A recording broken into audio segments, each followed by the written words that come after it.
Madam Speaker, I also rise to address the self-inflicted disaster occurring at our southern border. I, along with 9 other Republicans on the House Oversight Committee, visited the border last week to see for ourselves the national security and humanitarian disaster that's wreaking havoc on our nation. When our Border Patrol agents are pulled from their posts to deal with the swarms of children at the processing facilities, the remote border is left wide open for the really bad folks to stroll right in. These aren't people that we see on television wearing Biden t-shirts, looking for the nearest Border Patrol agents so they can surrender to them. These folks are in full camouflage with ski masks and are usually armed, often with automatic weapons. These intruders who breach the remote parts of the border illegally are referred to as getaways. Because our agents are outnumbered, usually all they can do is simply document these groups as they pass on by. The notation for the records is simply 20 plus, even though there are often 40, 60, or even 80 or more people. In January and February alone, there were over 61,000 reported getaways. That's a staggering amount.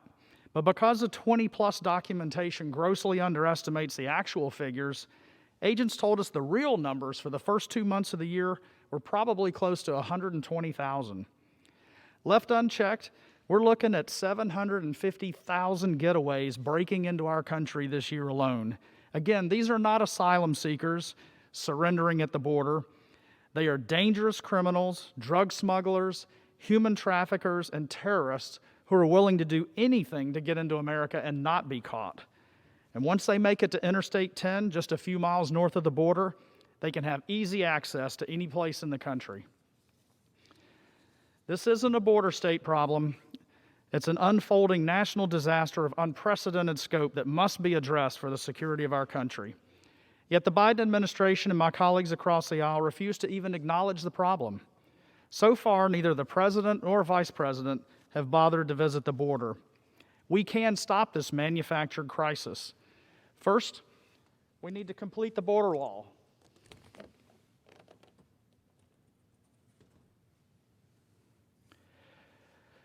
We have construction materials laying idle in the desert. President Biden used to think the border wall was a good idea. It's time he stops cowing to the radical elements within his own party and do what he knows is right. The materials are there and the contracts to complete the work are in place, just sitting there. Just finish the job. Second, end the practice of catch and release and re-implement the migrant protection protocols that proved so successful in reducing the number of border incursions.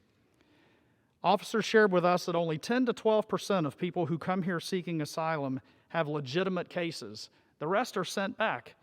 By requiring them to remain in Mexico while their asylum requests are adjudicated, the roughly 90% who know their cases are bogus won't risk the journey. And those who do have legitimate causes to seek asylum will have it granted more expeditiously. That would be the humane course of action. We are indeed a nation of immigrants. Many industries in my home state of Florida, including agriculture, hospitality, and construction, depend on a steady flow of legal immigrants in order to function. But for America to remain the world's brightest beacon of hope, we must acknowledge that a fundamental part of what makes us so attractive is our adherence to the rule of law. Honest, law-abiding citizens like the Johnsons, the Coopers, and others we met at the border ask us to tell their story. They're not confident, though, that we will. But they also want our government to know that they aren't looking for special consideration. These are tough people who simply want the opportunity to live and work their land in peace and security without having to live in fear. They want to know that we will not forget about them.